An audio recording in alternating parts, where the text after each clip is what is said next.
Amen. On Amen. remercie le Seigneur pour Amen.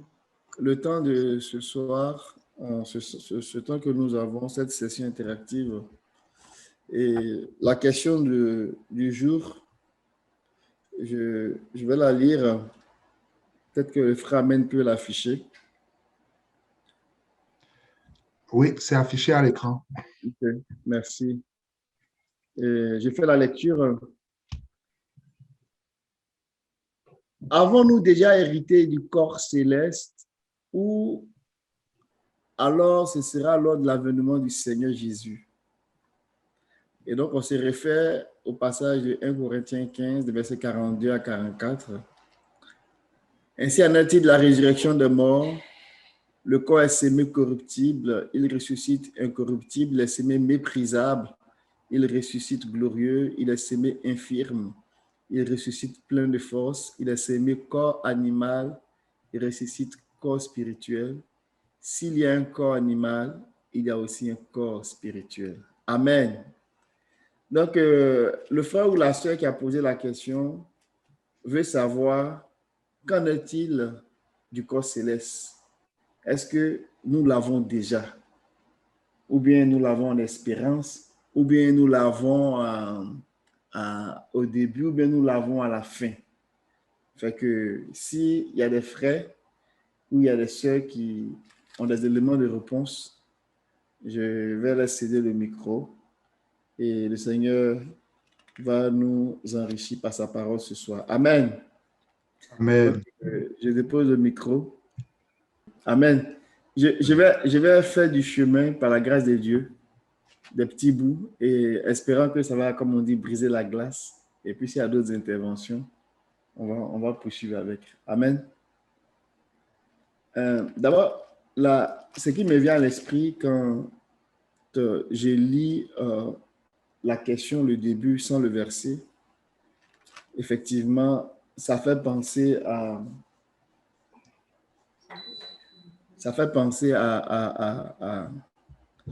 la résurrection. Mais quand on parle de la résurrection, il y a beaucoup de choses autour de ça, mais on peut le ramener à un niveau qui va nous permettre de répondre simplement à cette question-là. Amen. Pour être direct et puis après en faire la démonstration, il y a un principe que nous retrouvons dans les Écritures et il faut qu'on garde ce principe à l'esprit. Ça va nous accompagner dans tout ce que Dieu fait. Le principe, c'est le suivant. C'est que les réalités à venir sont aussi des réalités présentes. Qu'est-ce que je veux dire? Je vais donner un exemple pour qu'on puisse bien me comprendre. Tantôt, le frère Mémel a fait allusion au royaume des cieux et il a dit qu'il y a différents stades de maturité du royaume. Quand on se réfère à Apocalypse chapitre 12, par exemple.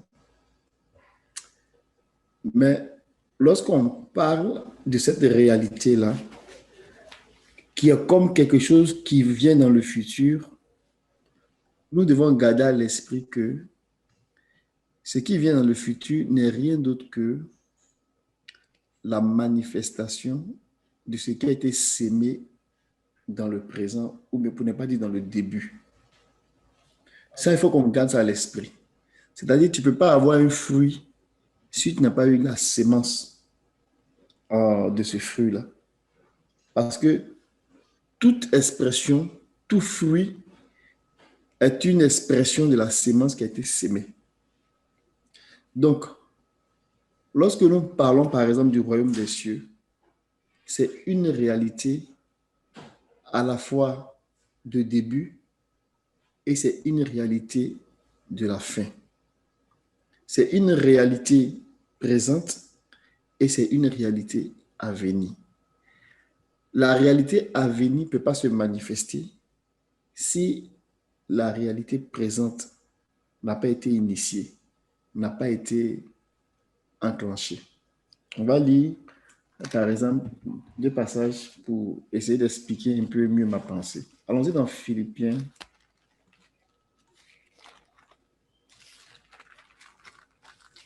Philippiens Philippiens 2.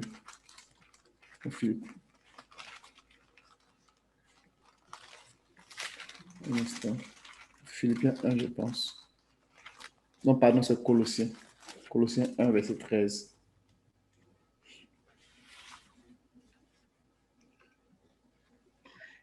Colossiens 1, verset 13. Qui nous a délivrés de la puissance des ténèbres et nous a transportés dans le royaume du Fils de son amour. Amen. Regardez bien ici la façon dont les expressions sont utilisées. Qui nous a délivrés de la puissance des ténèbres et il nous a transportés dans le royaume du Fils de son amour. Regardez bien la façon dont les verbes sont conjugués. Donc, ça montre que ici, l'action est comme achevée. C'est le passé. Est-ce qu'on est délivré de la puissance des ténèbres par l'œuvre de la rédemption que Jésus-Christ a apportée? Oui. Est-ce qu'on est transporté dans le royaume du Fils de son amour? Oui. Mais regardons ce que l'apôtre Pierre a dit. Si on va dans 2 Pierre, on prend le chapitre 1.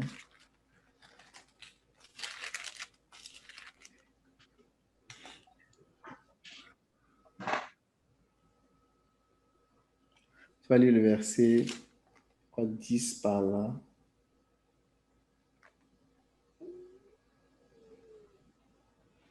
Si ces choses sont en vous,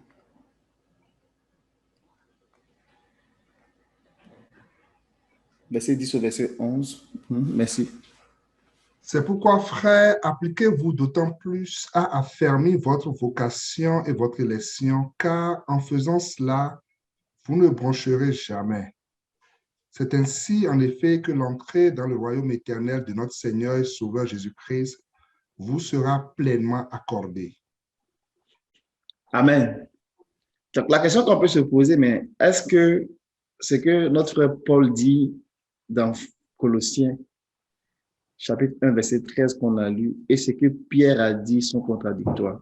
Non. Il parle de la même réalité, mais il parle à des instants différents. Pierre parle de la réalité du royaume dans laquelle nous allons rentrer comme la finalité. Et Paul parle de la réalité du royaume dans laquelle nous sommes déjà et qui va pour se manifester. Amen. Donc, le principe, on va lire notre verset pour montrer ce principe-là. Par exemple, lisons dans 1 Corinthiens 15.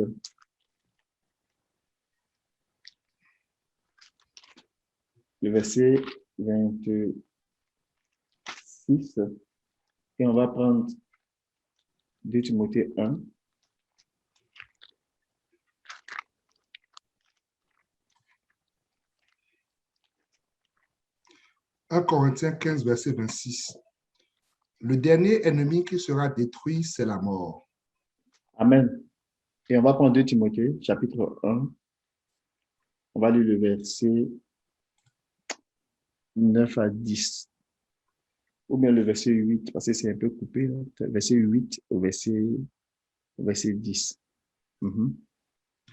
N'aie donc point honte du témoignage à rendre à notre Seigneur, ni de moi son prisonnier, mais souffre avec moi pour l'Évangile par la puissance de Dieu qui nous a sauvés et nous a adressé une sainte vocation, non à cause de nos œuvres, mais selon son propre dessein et selon la grâce qui nous a été donnée en Jésus-Christ avant les temps éternels et qui a été manifestée maintenant par l'apparition de notre Sauveur Jésus-Christ, qui a détruit la mort et a mis en évidence la vie et l'immortalité par l'Évangile.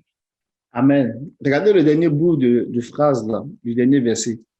Il dit, qui a détruit la mort et a mis en évidence la vie et l'immortalité par l'Évangile.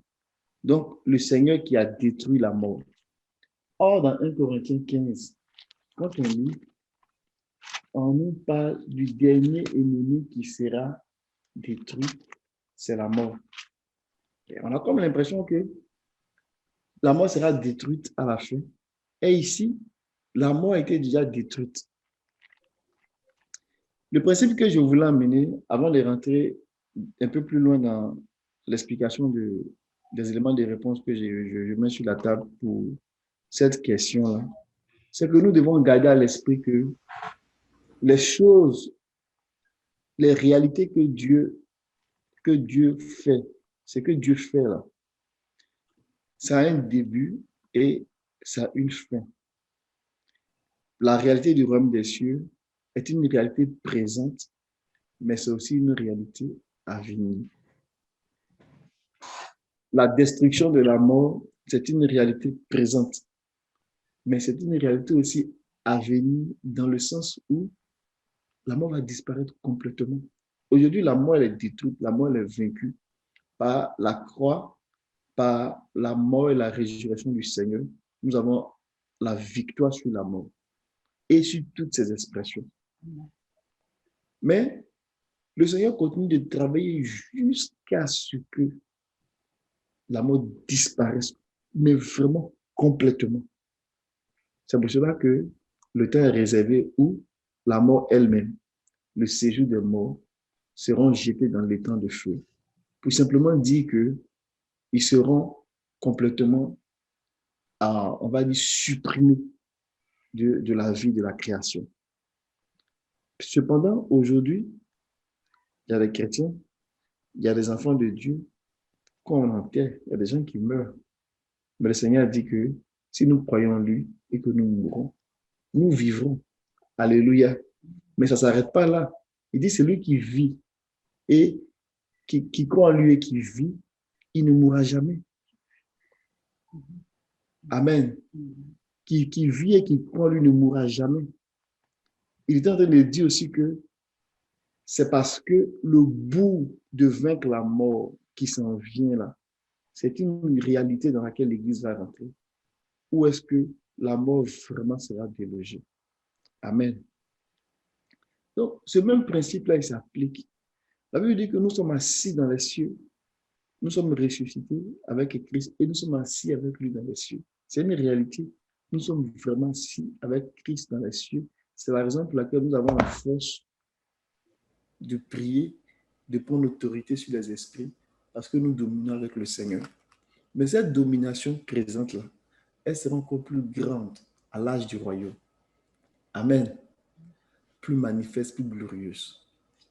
Donc, lorsque les Écritures parlent de la sorte en disant que nous avons un corps céleste à venir, la question qui se pose, est-ce que nous l'avons déjà ou bien on va l'avoir dans l'avenir? Il y a une réalité qui est en nous. Amen. Que l'Évangile nous donne. Mais cette réalité-là n'est pas encore formée. L'homme qui est en nous, là, que nous avons reçu par le moyen de l'Évangile, qui est en nous, n'a pas encore la totale formation ou bien la totale configuration. Parce que Dieu est en train, le Seigneur est en train de créer. Il a commencé, mais l'œuvre n'est pas encore achevée. Le corps exprime la vie. Amen. Le corps, là, c'est pour exprimer la vie. Mais comment le corps exprime la vie? Le corps exprime la vie dans le sens que Dieu met son esprit dans le corps et le corps peut se mouvoir. Et donc, la vie de Dieu, la vie que Dieu nous donne, va suivre le même principe, dans le sens que la vie de Dieu doit habiter dans un corps de Dieu, que les Écritures appellent le corps céleste, pour que la vie divine s'exprime pleinement. Amen. C'est pour cela que quand vous regardez par exemple dans Colossiens chapitre 2,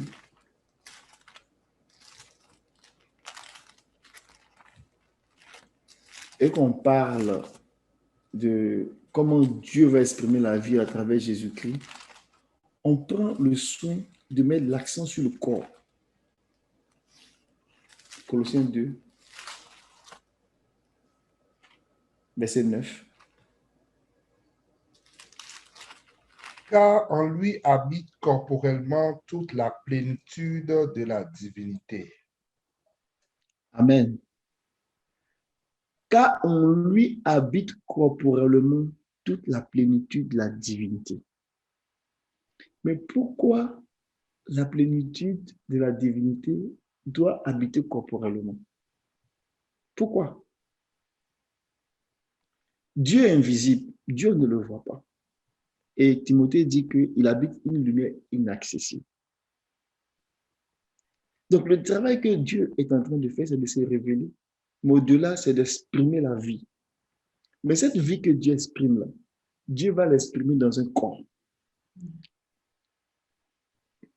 Donc, le corps ayant reçu la vie de Dieu va exprimer la vie divine, mais de façon corporelle.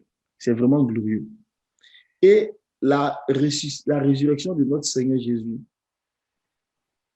le Christ glorifié là, c'est toute l'expression de la divinité qui est exprimée dans un corps céleste, qui est vraiment glorieux. Et c'est de ça que Colossiens parle ici, que Christ habite, en lui habite corporellement toute la plénitude de la divinité. Donc, s'il y a le corps et puis il n'y a pas l'esprit, le corps il est mort, il ne sert à rien.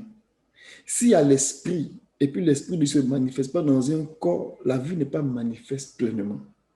Donc, le corps plus l'esprit va manifester pleinement la vie. Amen. Amen. Donc, lorsque nous parlons de corps céleste, Paul explique dans 1 Corinthiens 15 que de la même façon que nous avons un corps physique, il existe aussi un corps spirituel, il existe aussi un corps céleste. Mais ce qui se passe, c'est que le corps physique, pour ne pas dire le corps terrestre, on peut le voir dans 1 Corinthiens 15, verset 40. Il y a aussi des corps célestes et des corps terrestres. Mais autre est l'éclat des corps célestes, autre celui des corps terrestres. Amen. Donc, il y a un corps céleste, il y a un corps terrestre et il y a un corps céleste. Donc, de la même façon que le corps céleste, le corps terrestre que nous avons, la vie est exprimée là-dedans. C'est de cette même façon aussi que Dieu veut exprimer la vie divine dans un corps céleste. Et donc, ça lui prendra aussi un corps céleste pour exprimer cette vie-là. Mais la bonne nouvelle, c'est que quand Dieu commence ses affaires, il y a un processus, il y a un début et il y a une fin. Et donc, ce que l'Évangile nous apporte, en fait, l'Évangile est en train de nous annoncer la bonne nouvelle dans le sens que il nous prend, homme, sorti de la terre, sorti de la poussière, sorti de la mort, sous l'emprise des ténèbres, et il nous transporte à la lumière, il nous transporte à la gloire, mais c'est dans un processus. Donc, au moment où il vient nous chercher, au moment où il vient nous trouver, nous sommes dans un corps terrestre. Mais comme lui, l'équation qu'il est en train de définir, là, c'est l'esprit divin dans un corps céleste, dans un corps divin, qui va exprimer la vie divine. C'est cette équation-là que nous devons avoir à l'esprit. La vie divine égale à l'esprit divin dans un corps divin pour que la vie divine s'exprime. Mais quand on se met du point de vue des hommes et que l'évangile nous trouve, la vie divine, elle vient dans un corps terrestre.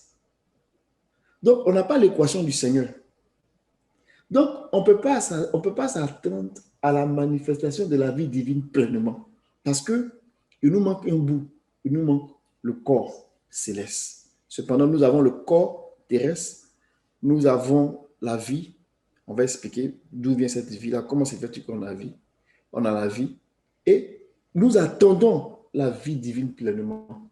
Donc, on a vu dans Colossiens chapitre 2, là, on dit que c'est la plénitude de la divinité qui est corporellement manifestée.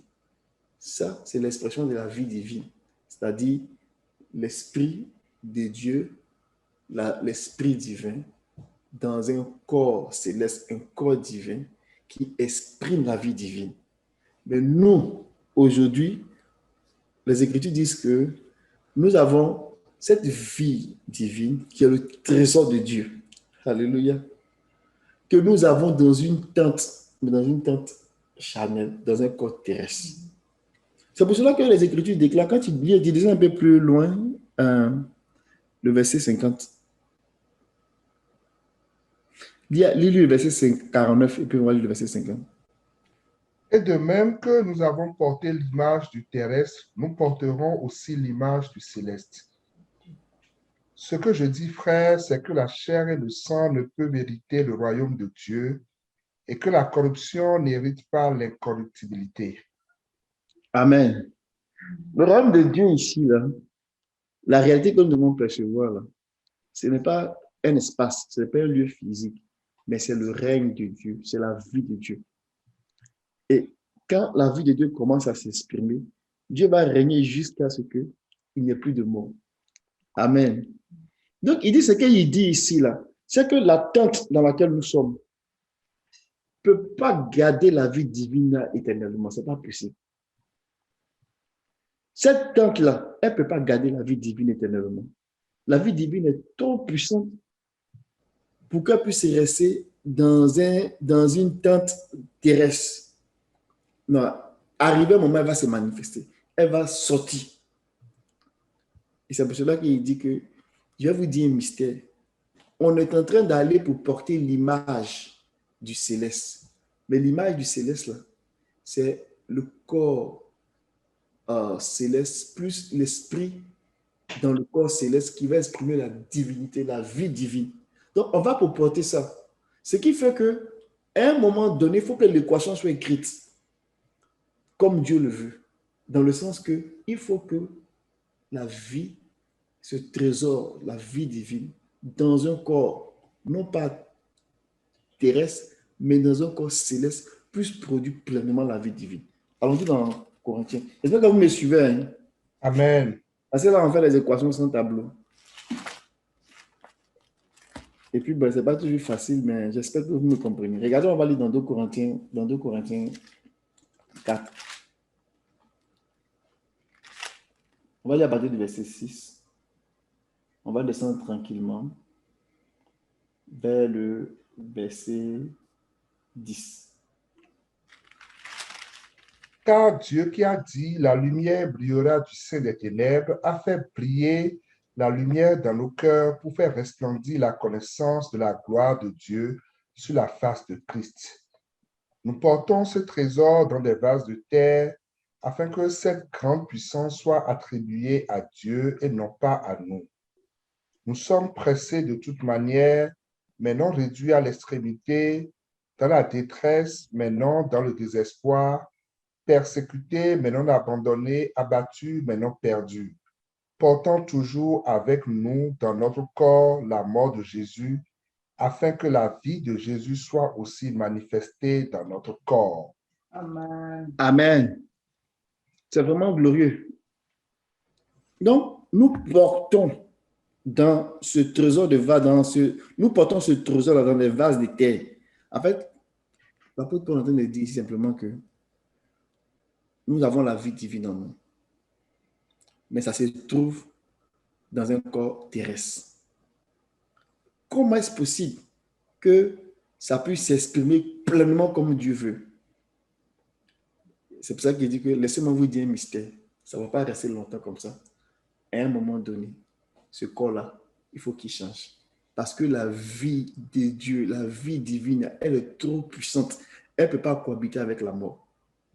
Donc, dans son expression, dans sa manifestation, elle va chasser la mort. Dans son développement, elle va briser la mort. Parce que c'est l'essence, cet esprit-là, son essence même là, c'est la vie. Donc, quand il vient, il commence d'abord, il renverse le processus de la mort. Et puis, il commence à gagner du terrain. Il commence à gagner du terrain. À un moment donné, la mort sera délogée. Donc, quand on regarde ce processus d'un point de vue individu, c'est ce que Dieu fait dans chaque croyant. Mais quand on le regarde d'un point de vue du corps, à travers le temps, ce que Dieu fait dans l'Église, ce processus-là va se faire à un moment donné, à un temps marqué, lorsque le Seigneur reviendra. Donc, ce qui fait que, individuellement, jusqu'à ce que ce temps-là n'arrive, quand quelqu'un exprime cette vie de Dieu, cette vie divine, à travers la vie, à travers la consécration, l'attachement à Dieu, il va vivre cette vie divine jusqu'à un certain point. Comme le temps n'est pas encore arrivé, mais que quand même l'esprit a fait son travail dans le corps dans lequel nous sommes là, et que la parole qui dit que Dieu nous a sauvés, il nous a ressuscités parce qu'il est la résurrection et la vie est vraie, on ne parle plus de mort parce qu'on a la promesse que la vie va se manifester. C'est pour cela que quand les gens ont reçu Christ et que Christ, la vie a fait son travail par la vie de consécration, la vie a fait son travail par la vie d'attachement à Dieu. Si les gens meurent en Christ, les Écritures disent qu'ils sont allés plus dormir. Ou bien les Écritures disent qu'ils dorment. Mais la bonne nouvelle, c'est que il va arriver un moment où il y a des gens qui ne vont même pas dormir. Ils ne vont pas goûter même à la mort physique. Et puis cette vie-là va se révéler, va se manifester. Amen. On va lire un autre verset encore dans le livre de Philippiens. Amen. Philippiens 3, le verset 20. Disons peut-être le verset 20 à 21. Mais notre cité à nous est dans les cieux, d'où nous attendons aussi comme sauveur le Seigneur Jésus-Christ, qui transformera le corps de notre humiliation en le rendant semblable au corps de sa gloire, par le pouvoir qu'il a de s'assujettir toutes choses. Amen. Donc, il dit, notre cité à nous est dans les cieux. Je veux qu'on soit très clair là-dessus. Regardez bien, on va lire après d'autres versets, vous allez voir où je m'en viens avec ça. Notre cité à nous est dans les cieux. Donc, notre citoyenneté est céleste. Amen. Amen. Notre citoyenneté là, elle est céleste, elle n'est pas terrestre. Nous sommes du ciel. Et dit parce que notre citoyenneté est céleste là, ce que nous attendons là, on attend le corps céleste. Mais de comment? Le Seigneur va transformer ce corps d'humiliation que nous portons. Pour ne pas dire qu'il va changer notre nationalité. Alléluia. Il va transformer ce corps d'humiliation qui est le corps terrestre, qui est la tente dans laquelle nous sommes là, en le rendant semblable au corps de sa gloire, qui est le corps céleste. Quand vous porterez l'image, de même que vous portez l'image du terrestre, vous porterez aussi l'image du céleste. Donc, il va transformer ce corps-là dans le corps de sa gloire. Et c'est ça que nous attendons. Dans d'autres versions, on dit, il va configurer. Mais comment Dieu configure? Souvent, on pense que c'est tellement loin, mais c'est tellement des affaires de la fin, qu'on se dit, bon, on est là et puis on ne sait pas ce qui se passe. Et puis à la fin, un coup comme ça, Dieu va configurer. Non, c'est un processus. Le Seigneur initie le processus quand il vient pour réveiller l'âme qui est morte là, qui a l'esprit éteint, c'est-à-dire la conscience divine qui est morte, qui est éteinte là. Quand l'évangile est prêché à quelqu'un qui ne connaît pas Dieu là, son esprit, qui est comme sa conscience divine, est comme éveillé. prend conscience que cet esprit-là, il a été coupé de Dieu et qu'il est à nouveau connecté à Dieu. Quand ce travail est fait, là, le Seigneur vient pour réveiller l'esprit de l'homme. Il le rend tellement fort, tellement puissant. C'est un peu comme si l'esprit va avoir plus d'importance même que l'âme, que la personnalité de l'homme. Parce que ça serait la nouvelle, on va dire, essence même de l'homme. Parce que le Seigneur va réveiller l'esprit, donc il va comme ressusciter l'esprit de l'homme. Et cet esprit-là, c'est comme la nouvelle essence, c'est comme la création divine qui va maintenant prendre maintenant le contrôle pour assujettir toutes nos émotions, pour assujettir tout notre, je ne sais pas si vous dire notre caractère. Donc, tout ce qui est de l'âme, là, venir programmer tout selon le Seigneur. Donc, la résurrection de l'esprit, dans le sein de notre personnalité, là, va venir comme ressusciter, va venir comme transformer notre âme. Mais le travail n'est pas fini. Ça va se poursuivre dans notre corps, de sorte que la résurrection, là, ce n'est pas seulement quelque chose qui appartient à la fin en termes de notre corps va changer, mais c'est parce que notre esprit a été éveillé depuis le début, que le travail a été fait dans notre âme par l'obéissance, par la soumission de notre volonté à Dieu, que nous pouvons espérer un changement de corps. Donc, la résurrection, qui est le changement du corps, on va dire le résultat final, là, a eu un début et ça a progressé pour que ça s'achève dans la transformation du corps.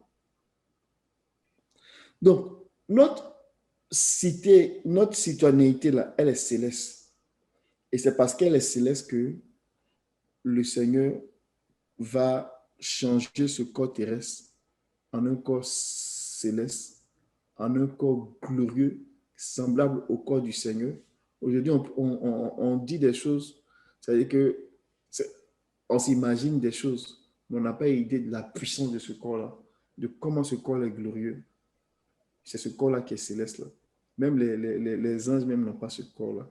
Quand bien même que on peut penser qu'ils sont dans un corps glorieux, mais ce n'est pas un corps glorieux semblable au corps du Seigneur. Parce que c'est dans une autre dimension. Tous les corps ne sont pas pareils. Vous prenez la chair du poisson, ce n'est pas la chair d'un animal, on va dire, terrestre. Donc, même tu prends même les animaux entre eux, leur chair, ce n'est pas pareil. Tu prends la chair de poulet avec la chair d'agneau, c'est chair, mais ce n'est pas la même chair. L'autre, c'est une viande blanche, puis l'autre, c'est une viande rouge. Pourtant, c'est la chair. Donc, même à l'intérieur même de la chair, ça diffère. C'est comme ça. Il en est de même pour le corps céleste. Donc, le corps du Seigneur, là, c'est le corps le plus glorieux, le plus élevé, qui est susceptible d'abriter la vie divine. C'est le corps le plus imaginable qu'on peut voir là, qui est capable de supporter la vie divine. C'est ce corps-là que le Seigneur a eu. Et c'est ce corps-là qui nous est promis. Et c'est ce corps-là qu'il est en train de configurer pour nous. Allons-y dans Philippiens, puis peut-être que je vais m'arrêter là. Plutôt dans Corinthiens, 2 Corinthiens 5.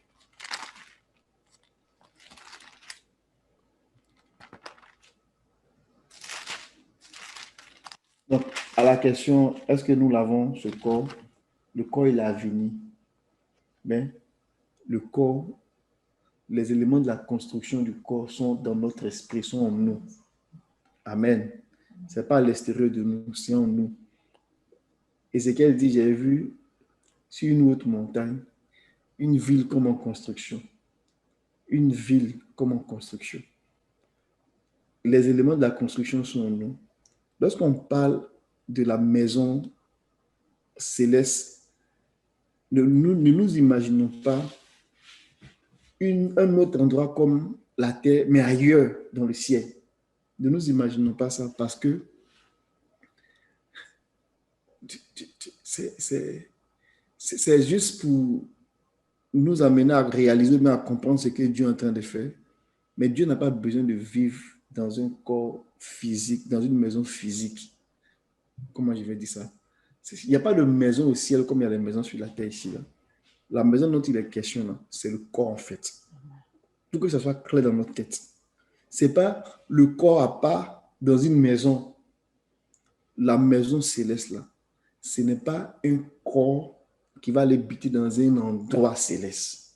La maison céleste, là, c'est simplement le corps céleste qui va exprimer la nature, la vie divine. On va aller dans 2 Corinthiens 5. Les gens qui vont dire, ah, le Seigneur m'a montré un rêve, il a vu ma maison qui est en construction. Le Seigneur parle avec des images. Et quand on a un certain niveau de compréhension, il s'adapte à ça pour nous enseigner.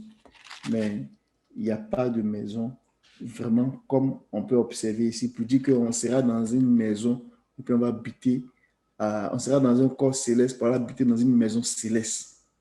Non, la seule maison céleste qui nous attend là, c'est le corps céleste. Regardons 2 Corinthiens chapitre 5. Commençons à partir même du chapitre, au verset 16 là, du chapitre 4. C'est pourquoi nous ne perdons pas courage. Et même si l'homme extérieur dépérit, donc sur la tente dans laquelle nous sommes, la tente terrestre est en train de, j'ai envie de dire, mourir. Il dit, l'homme intérieur, lui, se renouvelle chaque jour. Amen. Dans d'autres versions, on dit qu'il se renouvelle chaque jour dans la connaissance de celui qui l'a créé.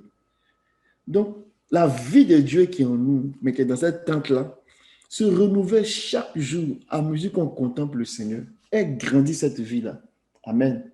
Verset 17. Il dit, car à un moment de détresse insignifiant, produit pour nous au-delà de toute mesure. En disant, dans d'autres versions, moi je disais dans ma version ici, je vais lire ce qu'il y a à l'écran. Hein. Car nos légères afflictions du moment présent produisent pour nous, au-delà de toute mesure, un poids éternel de gloire. Amen. Quelque part, il fait un lien avec Romains pour dire que les souffrances d'aujourd'hui là ne sont pas comparables à la gloire à venir. Parce que nous regardons non point aux choses visibles, mais à celles qui sont invisibles. Car les choses visibles sont passagères et les choses invisibles sont éternelles. En voulant parler des choses célestes. Verset 1 du chapitre 5. Nous savons en effet que si cette tente où nous habitons sur la terre est détruite, donc il est en train d'expliquer dans la même explication, là. La tente dans laquelle nous habitons sur la terre, c'est notre corps qui est fait de sang, de chair et de sang. C'est pas une maison physique, là. C'est le corps dans lequel on habite. Là. C'est ça qu'il est en train de parler. Donc, ce n'est pas comme on est en train de parler de ta maison que tu vas acheter bientôt, mais que tu as acheté. Il ne parle pas de ça. Il parle de ton corps. Donc, si cette tente où nous habitons, donc on habite une maison en fait. Dans la chair, on habite une maison, c'est ce corps terrestre. Là. Il dit que si cette tente où nous habitons sur la terre est détruite, donc sur ce corps-là, il est malade, il est fatigué, il est périssable, il dit, c'est pas grave. Il y a quelque chose qui nous attend de plus glorieux. Il dit, nous avons dans le ciel un édifice qui est l'ouvrage de Dieu, une demeure éternelle qui n'a pas été faite de main d'homme. Il n'est pas en train de parler, il compare deux tentes, la tente terrestre et la tente céleste. Mais ce n'est pas des maisons, il n'est pas en train de parler des maisons physiques pour aller dire qu'on va parler des maisons célestes, des maisons au ciel. Il parle du corps, la tente que nous avons, le corps de chair. Il dit que ce corps de chair est malade, même s'il est en train il est corruptible, même s'il est faible, ce n'est pas grave.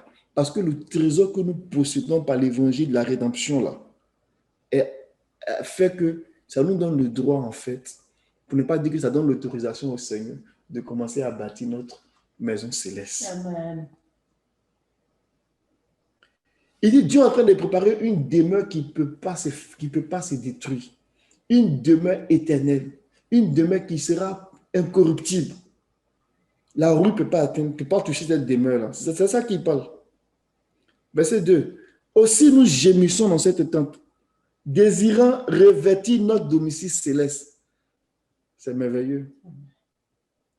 Revêtir, comment on peut porter une maison? Est-ce que quelqu'un sur la terre peut dire qu'il veut revêtir son domicile physique ici sur la terre? Non, ce n'est pas de ça qu'il est en train de parler vraiment de la terre dans laquelle on est.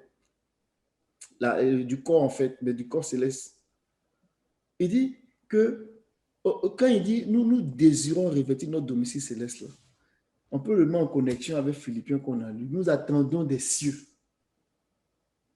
ce corps céleste-là, qu'il est en train de configurer comme son propre corps. Amen. Si du moins nous sommes trouvés vêtus et non nus. Amen. Amen. On va laisser ce bout-là.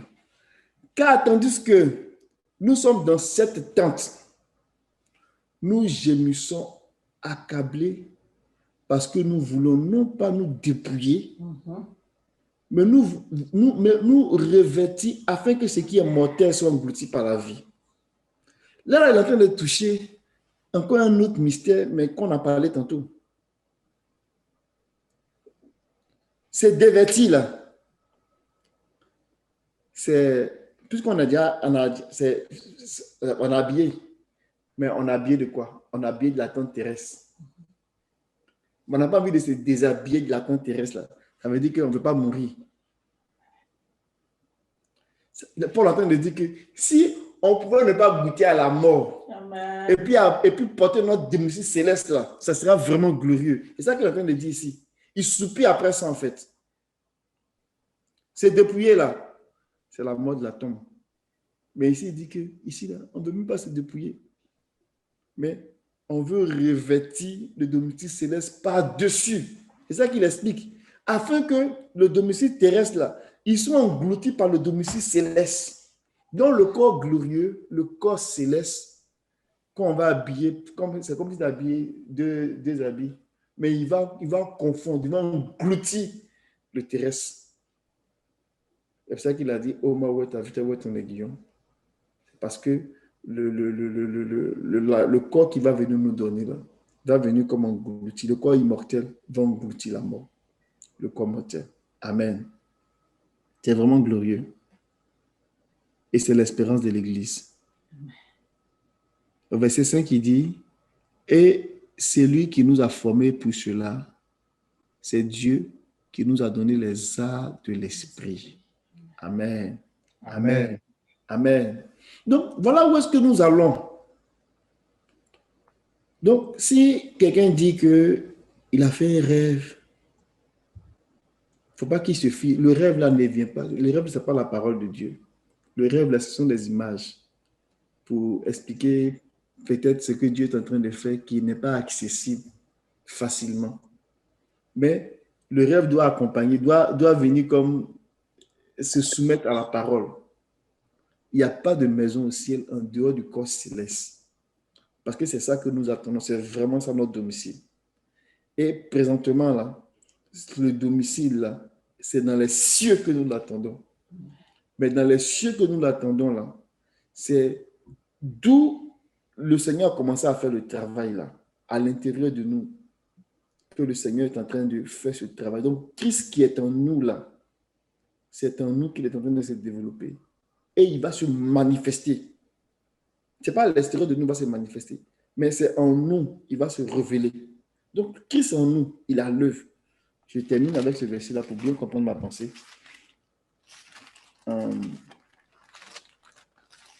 Dans Colossiens 3. Amen. Et puis je vais laisser la place à d'autres frères qui veulent contribuer. Le verset, je vais lire le verset 3 au verset 4. Colossiens 3. Car si vous êtes morts, votre vie est cachée avec le Christ en Dieu. Amen. Quand le Christ, votre vie, se manifestera, alors vous aussi, vous manifesterez avec lui dans la gloire. Si je vis, ce n'est plus moi qui vis, mais c'est Christ qui vit en moi.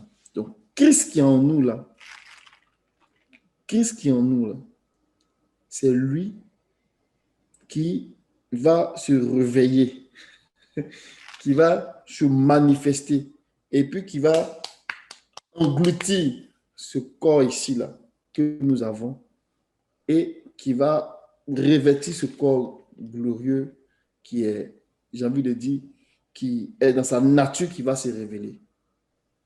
Donc, Christ, notre vie, qui est la vie de Dieu qui va se manifester, c'est la vie, la plénitude de la divinité qui va se manifester corporellement. Elle est à l'œuvre en nous. Alléluia. Cette vie-là est à l'œuvre en nous. Et elle s'en va pour se révéler. Quand elle va se révéler là, notre corps va changer. Notre corps va changer. Amen. Ce corps-là, quand il va changer là, c'est en ce moment-là qu'on va dire qu'il a été englouti en fait. Il sera transformé. On dira qu'il a été englouti. Et c'est l'évangile qui fait ce travail-là. Et le Seigneur va faire, c'est ça qu'on appelle la résurrection. La résurrection, là, c'est ça. C'est pas quitter du tombeau et puis venir. C'est plus fort que ça. Amen. La résurrection, là, c'est de passer de la mort à la vie. Donc, tout ce qui est mort, là, est transformé totalement dans la vie. Et la meilleure résurrection, la résurrection la plus glorieuse, là, c'est de vraiment revêtir ce corps céleste-là, où la mort ne peut plus te toucher. Tu as l'abri totalement de la mort. Et c'est cette résurrection que Christ a connue. Et c'est ce qui est réservé à la classe de l'Église qui va suivre fidèlement la nuit partout où il va. Et c'est ce que nous disons et c'est ce que nous annonçons. Que le Seigneur soit béni. Donc, je dépose mon micro d'intervenant et puis je reprends mon micro de modérateur. Amen. S'il y a des frères qui veulent contribuer, qu'ils se sentent libres de contribuer, mais s'il y a des questions ou bien il y a d'autres ajouts, d'autres versets pour étayer certains points, Amen. vous avez la parole. Amen. Amen. Je vais donner aussi quelques passages. La manière dont le frère allait envoyer, c'est vraiment important en fait pour chacun de nous. Ce que nous voulons en fait que nous puissions tous comprendre là, c'est qu'il y a un travail que le Seigneur est en train de faire. Aujourd'hui, il y a comme une fausse espérance en fait qui détourne les regards des gens de ce travail-là et qui dit que le Seigneur va apparaître une fois et puis quand il va apparaître, voilà, et puis tout le monde, nous tous, on va ressusciter comme ça. Mais si on n'a pas en fait les regards sur ce travail que le Seigneur est en train de faire là, ça va être pour nous comme un refuge de fausseté. Parce que autant on a les regards sur le travail que le Seigneur est en train de faire, on va rentrer dans le moule, on va laisser le Seigneur faire le travail qu'il veut faire en nous. Voyez-vous? Donc, dans chaque âge, sinon dans l'âge de l'Église, là, dans chaque saison, le Seigneur est en train de sélectionner une classe de personnes. Et ce travail-là, il est fait individuellement. Il y a une image que je veux peut-être nous donner pour comprendre. Quand on parle de la Pentecôte, là, l'Église a connu la Pentecôte.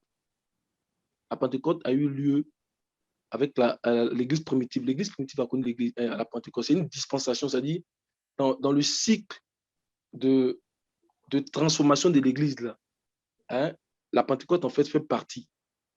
Vous comprenez? Et l'Église, donc, est rentrée déjà, en fait, dans cette dispensation-là. Mais individuellement, donc ça a eu lieu avec les apôtres, on le voit dans Actes. Mais individuellement, en fait, ceux qui rentrent dans l'Église, là, le Seigneur le fait passer par ce processus parce que c'est important, du baptême de l'Esprit. Parce que le Saint-Esprit nous a été donné comme gage, on dit pour la rédemption. Alléluia. Donc, individuellement, on va venir maintenant pour rentrer dans ce que le collectif a connu. Mais pour parvenir à la perfection, en fait, ça, c'est dans le sens contraire. Vous comprenez?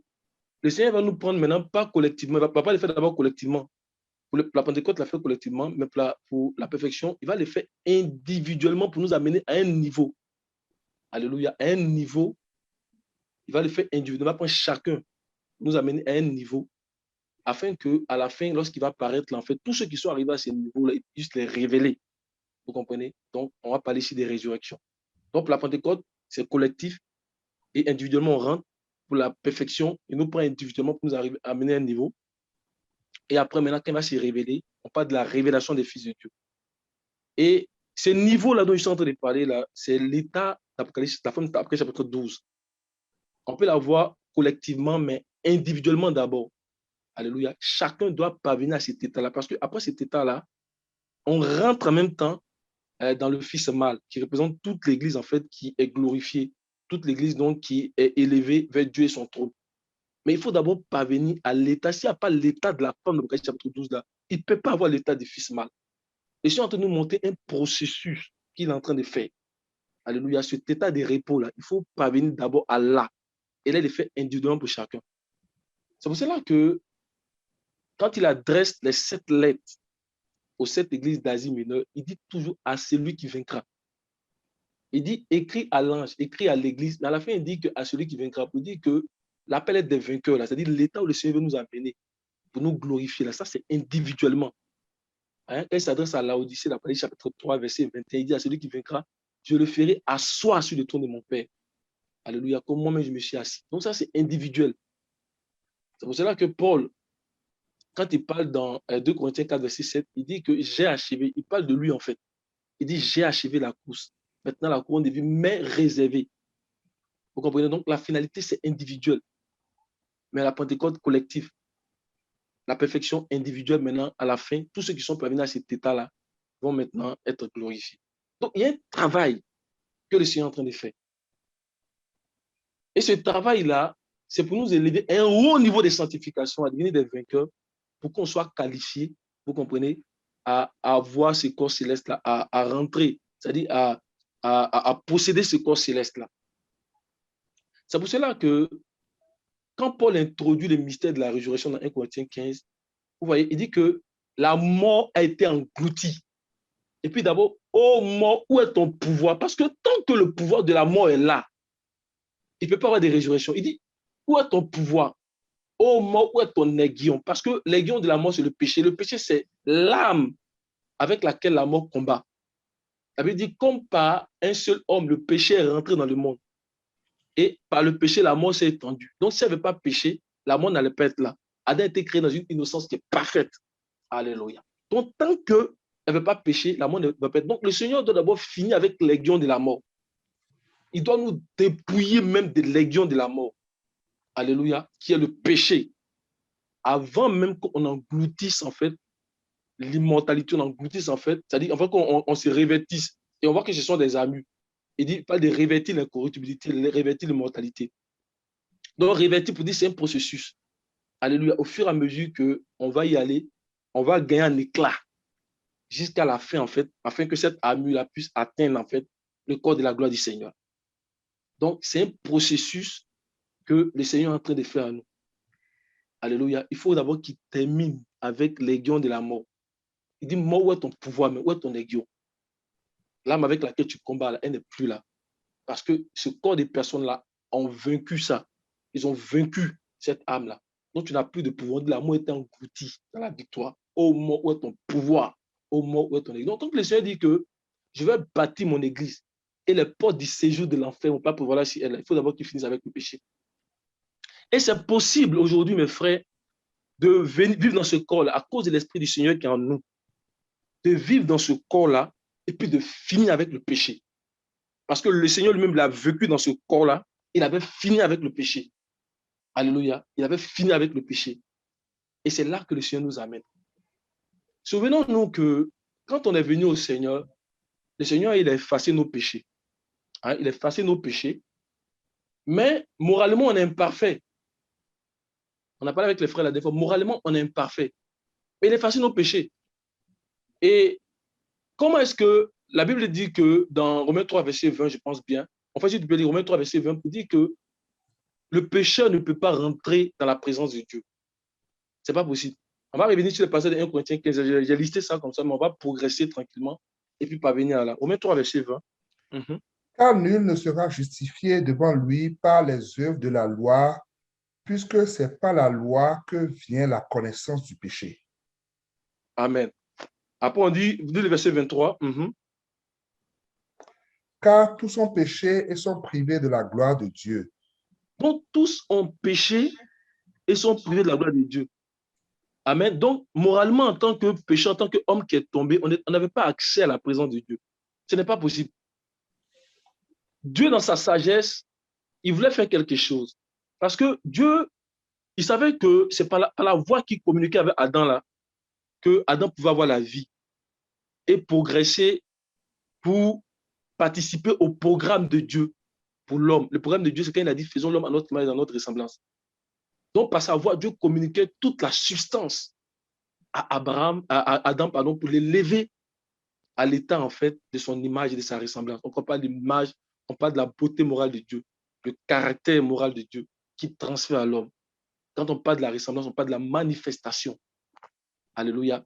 Et donc, Dieu, par la voix qu'il a donnée à Adam, a été privé de cette voix. Il n'y a plus de communication, il n'y a plus de privilèges de communication avec Dieu. Donc, il n'a plus les privilèges de communication avec Dieu qui sont censés l'élever à la plénitude de l'image de la ressemblance de Dieu. Donc, il ne pouvait plus rentrer dans la présence de Dieu. Parce que la Bible dit, comme on a vu tout à l'heure, car tous ont péché, sont privés. Donc, la sagesse que Dieu va faire, en fait, c'est de nous donner les privilèges de Christ. Il nous a habillés de Christ. On dit, il nous a acceptés dans son amour à cause de son Fils. Donc, il va nous habiller des privilèges de Christ. On va venir dans sa présence, mais c'est Christ qui va voir. Ça, c'est la sagesse que Dieu a trouvée. Parce que tout ce que Dieu voulait faire, c'était de nous amener dans sa présence. Parce qu'il sait que si on est dans sa présence, sa voix, par la puissance de l'évangile, quand on va commencer à obéir à ces exigences-là, il sait qu'on va parvenir au programme qu'il a tracé pour l'homme. Donc, sa sagesse, comment je vais faire pour prendre l'homme qui a péché, pour amener dans ma présence? OK, il y a un qui n'a pas péché, il y a un qui n'est pas né à Adam. Donc, celui-là, je vais le prendre, je vais l'habiller. Je vais habiller, en fait, ceux qui acceptent l'œuvre de la rédemption et je vais les ramener dans ma présence. Pour ne pas que ma justice qui dit que le péché ne vient pas à ma présence soit corrompue. Donc, Dieu nous a donné le privilège de Christ et on vient dans sa présence. Alléluia. Et donc, par les privilèges de Christ maintenant, on est imparfait, bien qu'il a pardonné nos péchés. Donc, maintenant, on doit maintenant obéir aux exigences de la parole de Dieu. Parce que Christ, pour parvenir à cet état, il a obéi à ce qu'on appelle les dictes, c'est-à-dire toutes les exigences de la parole. C'est pour ça qu'on appelle en fait la parole de Dieu. Donc, quand on vient dans sa présence, qu'on commence à nous appliquer à la parole de Dieu, jusqu'à la fin, quand on arrive à respecter ces dictes-là aussi, là, c'est en ce moment que moralement on devient semblable à Christ en tout point. Amen. Donc sa sagesse nous ramène dans sa présence. On commence à obéir à ces dictes-là. Alléluia. Jusqu'à ce que nous aussi, on finisse avec le péché. Alléluia. Et en ce moment, on nous appelle aussi la parole de Dieu. On va peut-être lire 1 Pierre chapitre 4, verset 1 au verset 2, pour voir que dans ce cas, on peut vraiment finir avec le péché. C'est possible. C'est possible. Non pas par nous-mêmes, par la grâce de Dieu. Alléluia. Par la grâce de Christ. Amen. 1 Pierre chapitre 4, verset 1 à 2. Ainsi donc, Christ ayant souffert dans la chair, vous aussi armez-vous de la même pensée. Car celui qui a souffert dans la chair en a fini avec le péché, afin de vivre non plus selon les convoitises des hommes, mais selon la volonté de Dieu pendant le temps qu'il lui reste à vivre dans la chair. Amen. Donc, le Seigneur nous amène à finir avec les convoitises, à finir avec le péché. Pour qu'on puisse dire, oh mort, où est ton pouvoir? Oh mort, où est ton aiguillon? Parce que mon fils, ma fille qui est là, elle a fini avec ça, elle a souffert dans la chair. C'est pour ça que Paul dit que les souffrances de Christ, là, il veut l'achever dans son corps. Il veut l'achever dans son corps. Et ça, là, c'est donné aussi à tout chrétien qui aspire à l'avènement du Seigneur et qui aspire à connaître la résurrection, qui aspire à connaître la glorification. Alléluia. C'est vraiment important. Et donc, le rêve que Jean-Philippe a eu la dernière fois, là, dans Lévitique chapitre 16, il nous a expliqué ça, même au programme d'intercession. En fait, dans ce rêve-là, comme je l'expliquais, Dieu voulait tout simplement nous montrer que c'est possible. C'est possible parce que Lévitique chapitre 16 nous parle de comment on rentre dans le lieu très saint. Dieu est en train de par ce rêve à nous révéler que c'est disponible. Et nous sommes dans l'époque où c'est disponible pour nous, où le Seigneur veut sélectionner au milieu de nous. Il a fait pour le temps de Paul. Il a fait pour le temps de l'Église primitive. Nous sommes dans notre temps. On dit qu'il a la fossile déjà à la main. Tout bon arbre il va le garder, mais le mauvais arbre va le couper. Donc, il est en train de sélectionner des personnes individuellement. Alléluia. Et donc, Lévitique chapitre 16 nous dit que c'est possible. Donc, le rêve que le Seigneur a montré à notre frère pour dire que voici comment entrer. Dans ce qu'il a donné, c'était voici comment entrer. Il est en train de nous montrer que, en fait, c'est disponible de rentrer dans la gloire, d'être revêti du corps céleste, du corps de la gloire de Christ. Alléluia. Et donc, dans Lévitique chapitre 16, là, nous montre que le lieu saint, quand on parle du lieu très saint, en fait, là, ça symbolise l'église là, qui est parvenue à la gloire. Le lieu très saint, ça symbolise l'église qui est parvenue à la gloire. Et lorsque on parvient à ce niveau, lorsqu'on fait le cheminement depuis l'autel des holocaustes, on commence à cheminer, lorsqu'on parvient dans le lieu très saint, c'est qu'on a revêti notre corps céleste. Alléluia. Donc, ça parle en fait de l'église qui est parvenue à la gloire. Lorsque tu parviens à ce niveau-là, tu es entré dans le salut total. Ça veut dire le salut de l'esprit, dont du parvis. L'autel des holocaustes, c'est pour nous faire naître esprit. Alléluia. On est esprit, on est d'en haut, à partir de l'autel des holocaustes. Par l'œuvre de Christ, qui représente l'autel des holocaustes, on est esprit. Et dans ce cheminement-là, le Seigneur va maintenant s'occuper de notre âme. On parle du dépouillement de la chair, il va s'occuper de notre âme.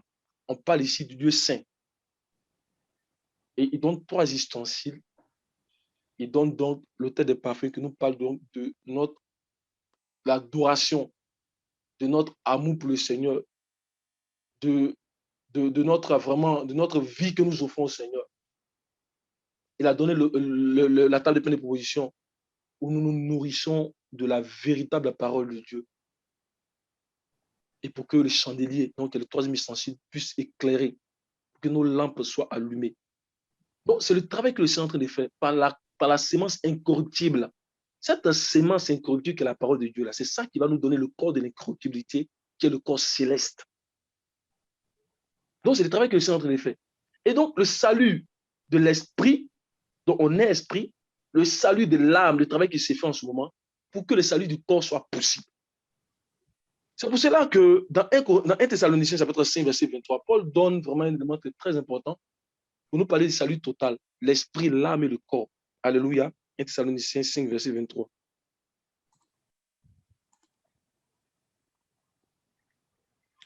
Que le Dieu de paix vous sanctifie lui-même tout entier et que tout votre être, esprit, l'âme et le corps soient conservés irrépréhensibles lors de l'avènement de notre Seigneur Jésus-Christ. Il faut ça. Il faut ça. Dans Éphésiens chapitre 5, il dit que afin de faire paraître cette église glorieuse, sans tache ni mais sainte et irrépréhensible. C'est ça qui reprend ici, en fait. En fait, c'est l'église qui a connu, l'individu qui a connu le salut total de l'esprit, de l'âme et du corps et qui parvient maintenant à la glorification. Donc, le Seigneur est en train de faire un travail. Le tabernacle, c'est un cheminement. C'est un cheminement où le Seigneur est en train de faire un travail au niveau de notre esprit. Il nous fait naître de nouveau. Au niveau de notre corps, de notre âme, il fait le travail.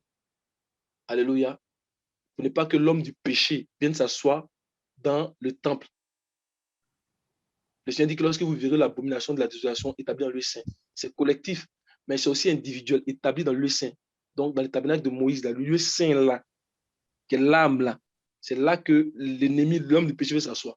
Mais par la parole et par l'adoration, par les chandeliers qui s'allument, en fait, nous pouvons vaincre et vraiment finir avec le péché, finir avec le convoitise de la chair. Donc, Lévitique chapitre 16 nous parle de nous amener à un haut niveau de sanctification. À un très haut niveau de sanctification. Parce que comme on a expliqué, n'oubliez pas que Lévitique chapitre 16, là, c'est la 6e des 7 fêtes de l'Éternel, c'est-à-dire l'avant-dernière. La dernière fête est la fête du tabernacle, qui nous parle en fait de là où notre corps va changer, c'est-à-dire on va revêtir le corps céleste. On Paul parle dans 1 Corinthiens 15. Ça, c'est la fête du tabernacle. Au moment où ton pouvoir, la mort est engloutie là. Ça, c'est la fête du tabernacle. Mais avant ça, il faut passer par la fête en fait qu'on appelle ça du grand jour des expiations. Donc, il y a l'avant-dernière. Et cette fête-là nous parle d'un haut niveau de sanctification. Donc, on va passer par, si on sort du tabernacle, on prend les 7 fêtes également aussi. Le Seigneur montre aussi ce processus-là. Donc, on va passer par chacune de ces fêtes-là pour expérimenter en fait le corps de la résurrection de Christ. On expérimente le corps de la résurrection de Christ par son esprit qui est en nous. La Bible dit que si l'esprit de Jésus, celui qui a ressuscité Jésus-Christ d'entre les morts, habite en vous, celui qui a ressuscité Jésus-Christ d'entre les morts rendra aussi la vie à votre corps mortel. Mais par quoi? Même par son esprit qui habite en vous. Ce n'est pas par autre chose. On dit qu'il a été donné comme gage pour la rédemption. Donc, l'esprit va faire un travail de nous vivifier chaque jour, de nous dépouiller, jusqu'à ce qu'on arrive au stade où on est prêt à être glorifié. Donc, en ce moment, on a atteint la fête du grand jour des expiations, la fête de Kippour. Alléluia. Et c'est en ce moment-là qu'on va voir que quand, dans le psaume 40, là, on commence à expérimenter les fêtes, on va aller dans le psaume 40, il y a un travail. Donc, mes frères, fixons les regards sur ce processus, c'est vraiment important. Et demandons au Seigneur de nous faire vraiment, de continuer à faire son travail. C'est vraiment important. Mais Ephésiens 4 dit que c'est pour nous conduire à la statue parfaite de Christ. Tous les ministères qu'il a donnés. Donc, il y a un processus, il y a un travail que le Seigneur est en train de faire. Fixons nos regards là-dessus pour ne pas rentrer dans la fausse espérance. C'est vraiment important. Dans le psaume 40, on va dire du verset 1, verset 3, on peut voir là où on commence avec la fête de la Pâque. Psaume 40, verset 1, verset 3. Au chef des chantres de David, psaume. J'avais mis en l'Éternel mon espérance et il s'est incliné vers moi, il a écouté mes cris. Il m'a retiré de la fosse de destruction, du fond de la boue, et il a dressé mes pieds sur le roc, il a affermi mes pas. Amen. Donc, il m'a retiré de la fosse de destruction, il m'a retiré de l'homme qui a chuté, il m'a retiré de mon ancienne vie. Si quelqu'un en Christ, les choses anciennes sont passées. Voici, toutes choses sont devenues nouvelles. Et il a posé mes pieds sur le roc. Il a affermi mes pas. Il a affermi mes pas. Donc, il nous parle ici, en fait, de la fête de Pâques, où nous devenons une nouvelle créature. Et donc, nous devons maintenant marcher sur le roc. Nous marchons dans la vie de sanctification. Et nous parcourons ce parcours-là, nous passons par la fête des pains sans levain, où le Seigneur commence à faire le travail de dépouillement en nous. Le levain, c'est un signe de malice, de méchanceté. C'est un signe de péché. L'apôtre Paul dit que puisque vous êtes nouvelle Pâque, célébrez la Pâque, non pas avec du vieux levain, du levain de malice ou de méchanceté, mais avec le levain pur. Donc le Seigneur commence à faire la fête des pains sans levain en nous. Et puisqu'on est en train de faire la fête des pains sans levain, on commence à porter les premiers fruits dans la fête, les prémices. Alléluia. Et il nous fait continuer sur ce parcours-là. La fête du grand jour d'expiation est très loin sur le roc. C'est vraiment loin. C'est vraiment loin. Quand on est sur ce parcours, la fête du grand jour d'expiation est loin. C'est vraiment loin pendant qu'on est en train de marcher. C'est pour cela que quand on parle du bouc Poisazel, on n'a pas la dernière fois parlé du bouc Poisazel là, ça dit que le Seigneur finit avec le péché même. Il chasse le péché loin. Amen. Parce que le grand jour d'expiation, qu'on appelle Kippour aussi, on dit que c'est le jour où le souverain sacrificateur vient offrir des sacrifices, alléluia, pour effacer tous les sacrifices qui n'ont pas été effacés tout au long de l'année. Donc les Israélites offraient les sacrifices. On dit le jour où il vient là, c'est le seul jour où ils pouvaient rentrer dans le lieu très saint. Donc le 10 du mois de Tishri, le mois de septembre, octobre, c'était le seul jour. Ils venaient offrir des sacrifices, un sacrifice parfait pour effacer tous les péchés qui n'avaient pas été effacés tout au long de l'année. Donc pour finir avec le péché, parce qu'après c'est la fête des tabernacles. Donc tout ce qui se faisait à la fête des grands jours de l'expiation, toute la transaction là, était nécessaire pour préparer le peuple d'Israël à rentrer dans la fête des tabernacles. Donc, tout ce que le Seigneur fait depuis la Pâque, depuis qu'on est de nouveau, là, il est en train de faire un travail. Mais il va arriver à un niveau où on est prêt même à être glorifié. On est là et puis on vit comme ça dans le corps. Là. On a fini avec tout ça. Là, on est prêt à être glorifié. Et autant on s'applique à la parole du Seigneur, autant là, ça, c'est vraiment accéléré. Quand on s'applique à la parole du Seigneur, le Seigneur fait un travail accéléré en nous. Quand on se vend tout, comme la 7e parabole du royaume des cieux, on dit qu'il a cherché des trésors et il a tout vendu, venir acheter ces trésors-là, qui nous parle de l'héritage céleste, qui nous parle de la vocation céleste en Jésus-Christ. Il a tout vendu. Donc, autant on se vend vite, là, ce travail est vraiment accéléré en nous. Et on est prêt, on attend seulement le Seigneur. Là où les pôles là sont arrivés, on arrive et on attend seulement que toute l'Église, en fait, connaisse cette révélation, en fait, des fils de Dieu. Alléluia. Donc, c'est vraiment important. Alléluia. Donc, le Seigneur est en train de faire un travail en nous. Je vais donner encore une image par rapport au tabernacle. Le Seigneur a dit, voici comment entrer. Il a dit, voici comment entrer. Et nous devons nous souvenir que Salomon, là, quand il a reçu les instructions pour construire le temple, en fait, tu vas lire dans 1 Chronique 28, verset 19, il y a une façon de pouvoir entrer. Et le Seigneur nous donne cette façon-là. Il nous donne vraiment cette façon. Il nous dit comment on doit entrer. Et nous devons nous appliquer à ça, demander à l'Esprit de nous aider. Alléluia. 1 Chronique 28, verset 19. C'est pas un écrit de sa mère, dit David, que l'Éternel m'a donné l'intelligence de tout cela, de tous les ouvrages de ce modèle. Amen. Donc, quand David il a reçu ça, là, il a reçu l'intelligence. Le Seigneur même lui a montré comment est-ce qu'il fallait faire les ustensiles. Donc, Salomon, comme on l'a vu dans la direction, on n'a pas construit des temples n'importe comment.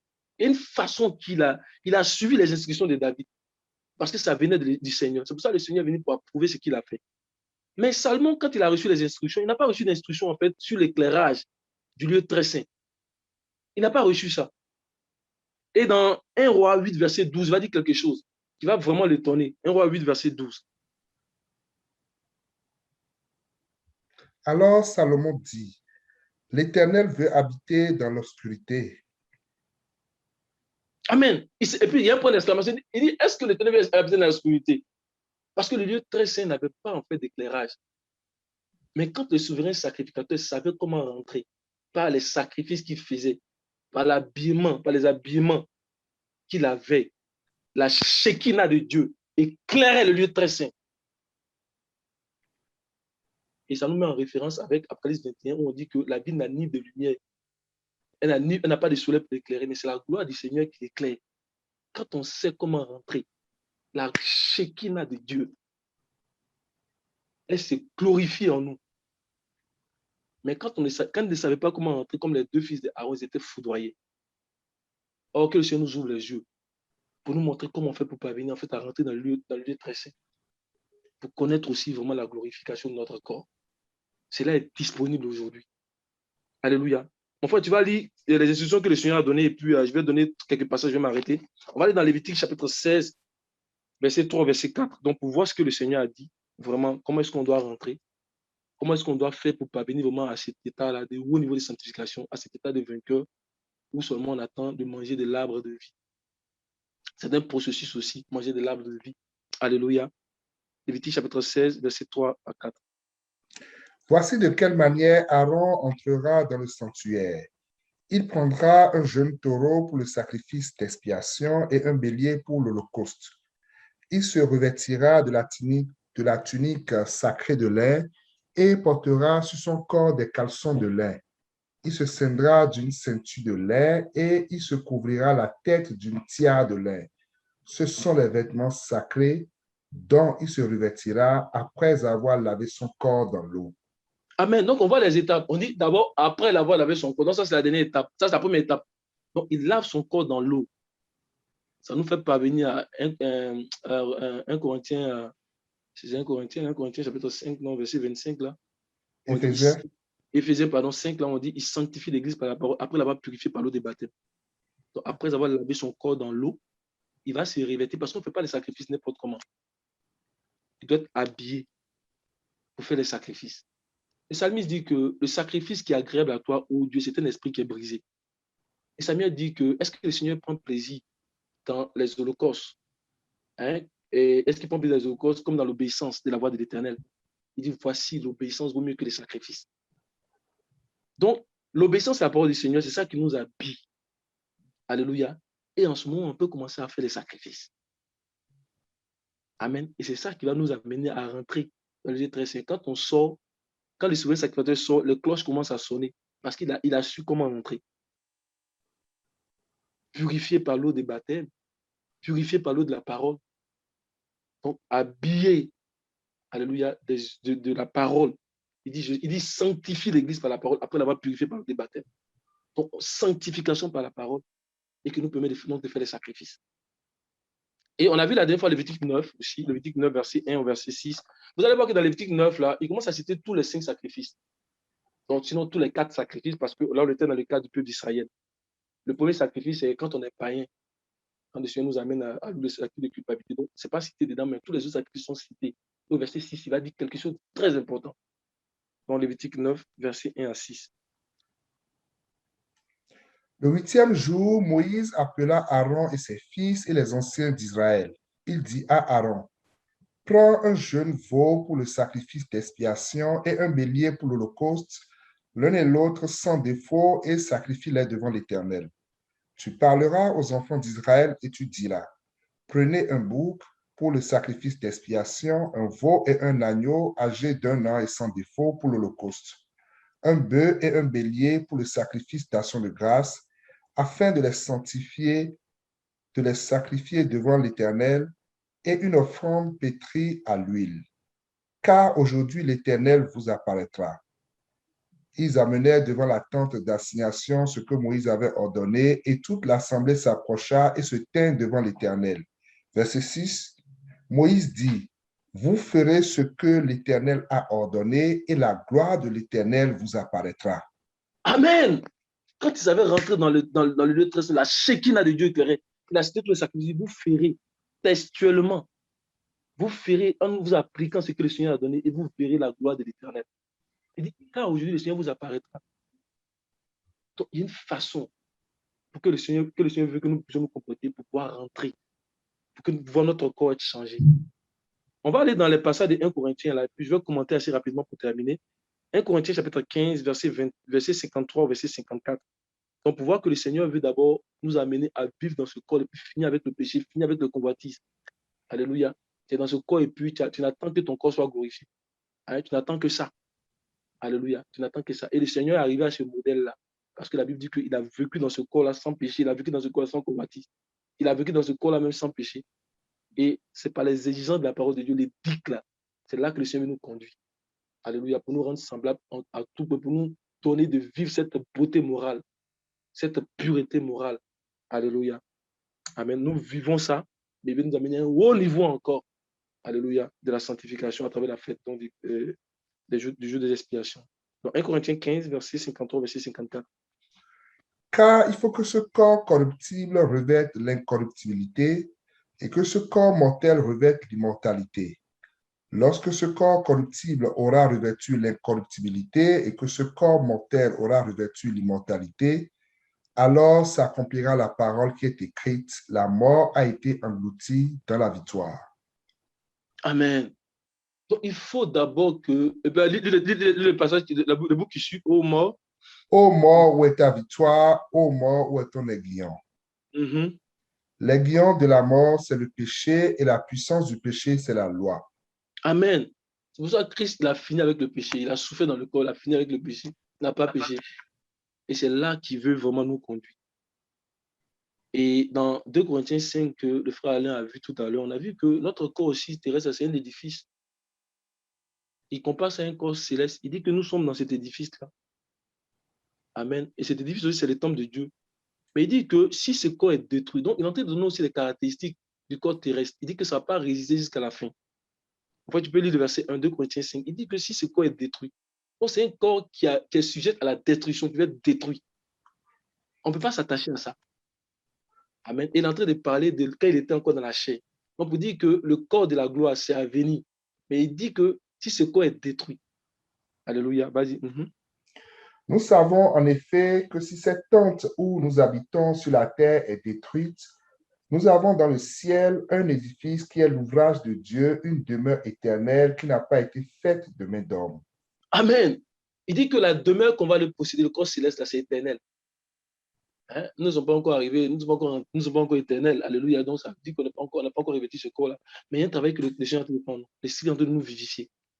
Amen. Il y a une transformation qui fait en nous. Chaque jour qu'on s'applique à la parole de Dieu, là, les revêtements qu'on a, la mue, là, ça va en éclat. Ça prend un éclat. C'est pourquoi, après chapitre 19, on voit cette femme-là. On dit le vêtement qu'elle portait, c'était d'un fin éclatant. Donc, alors que tu ne vois pas, si tu t'appliques à la parole de Dieu, là, ton vêtement, là, ça va en éclat. Alléluia. Au moment où tu vas te rendre compte, là, ton corps est changé. Ça prend l'obéissance aux exigences de la parole de Dieu. Alléluia. Donc, il dit que cet édifice-là, nous sommes dans un édifice. Mais il dit cet édifice-là, il va être détruit. Et dans 1 Corinthiens, à partir du verset 42, on voit d'autres caractéristiques à partir de la destruction, là, on voit aussi d'autres caractéristiques pour montrer que ce corps dans lequel on est là aussi, il est sujet à certaines faiblesses. Mais le corps qu'on va le posséder là, il n'a plus ces choses-là. En fait, il est puissant, il est fort. Alléluia. Il n'est plus dans l'insécurité de la vie, il n'est plus dans dans toutes les souffrances. Il n'est plus dans ces choses-là. Amen. Et il va nous dire, c'est quand est-ce qu'on va revêtir ce corps? Parce qu'il a dit, ainsi en est de la résurrection. Donc, il est en train de montrer que c'est à la résurrection qu'on va revêtir ce corps-là. Nous ne sommes pas encore ressuscités. Alléluia. Donc, ça va venir. 1 Corinthiens 15, à partir du verset 42. Ainsi en est-il de la résurrection des morts. Le corps est semé corruptible, il ressuscite incorruptible. Amen. On dit, il est semé corruptible. Amen. Quand on parle de corruptible, ça dit qu'il est sujet aux convoitises. On dit de finir avec le convoitise. Il est sujet aux convoitises mondaines. Il se corrompt facilement par le péché. Mais il dit dans la suite qu'il va ressusciter incorruptible. Il va ressusciter dans la pureté éternelle. Il sera inaltérable. Il lui sera impossible de retourner dans la corruption. Hein? Et puis ça, là, ça vient par la sémence incorruptible. C'est ça qui va nous conduire à l'incorruptibilité. Continue le passage de la suite, mon frère. Il est semé méprisable, il ressuscite glorieux. Amen. Il est semé méprisable. Il ressuscite glorieux. On dit, et puis après, il est semé infime, il ressuscite plein de force. Et quand on parle d'infime, ça dit que ça fait allusion à tout ce qui est fragile, à la fragilité, à la faiblesse. Ça vient de, c'est ce qui conduit en fait à parler d'infirmité. Donc, pour parler d'un corps qui est sujet aux infirmités, au manque de force. Amen. Toutes ces expressions de la mort. Mais il est dit qu'il va ressusciter avec plein de force. Parce que la mort et ses expressions seront englouties dans le corps céleste que nous allons revêtir. Le passage qui vient après. Il est semé corps animal, il ressuscite corps spirituel. Amen. Donc, il est semé corps animal, il va ressusciter corps spirituel. Amen. Donc, Dieu, par son esprit, alléluia, il est dans cet édifice terrestre. Mais chaque jour, l'esprit nous vivifie. Amen. Pour aller atteindre vraiment le corps de la gloire du Seigneur. Alléluia. Donc, il faut que nous ayons les regards, mes frères, sur le travail que le Seigneur est en train de faire. Il faut que nous ayons les regards sur ça. Le Seigneur est en train de faire une sélection. Il a la faucille dans la main. Dans chaque saison de l'Église, ils vont dormir. On dit ils vont dormir, les œuvres les suivent. Ils vont dormir, les œuvres les suivent. Et nous sommes dans la saison pour l'Église de Québec. Tu es dans ta saison, je suis dans ma saison. Je suis en train de faire une sélection. Il est en train de faire une sélection. Donc ne laissons pas ce temps-là passer. C'est notre temps où on doit arriver à devenir des vainqueurs pour que le Seigneur nous sélectionne, pour connaître aussi ce corps de la résurrection lors de son avènement dans les temps à venir. C'est pour ça que la Bible parle de la manifestation des fils de Dieu. Donc, il y a une sélection qui se fait pour que nous aussi, nous puissions dire que j'ai achevé la course. J'ai gardé la foi. Maintenant, la couronne de justice m'est réservée. Il y a une sélection que Dieu est en train de faire pour nous amener à revêtir ce corps de la gloire. Que le Seigneur nous bénisse. Je vais m'arrêter ici. Laisser d'autres frères parler. Amen. Amen. Amen. Que le Seigneur soit béni. Je vois que le temps a avancé. Si Dieu fait grâce, on va peut-être continuer la semaine prochaine sur ce sujet-là pour donner l'occasion à d'autres frères qui veulent continuer ou bien qui veulent intervenir, là, qui interviennent là-dessus. Amen. Amen. Je veux qu'on prie. Chacun compris par rapport à ce que le Seigneur vient de nous dire. Nous allons prier. Nous bénissons le Seigneur pour sa parole.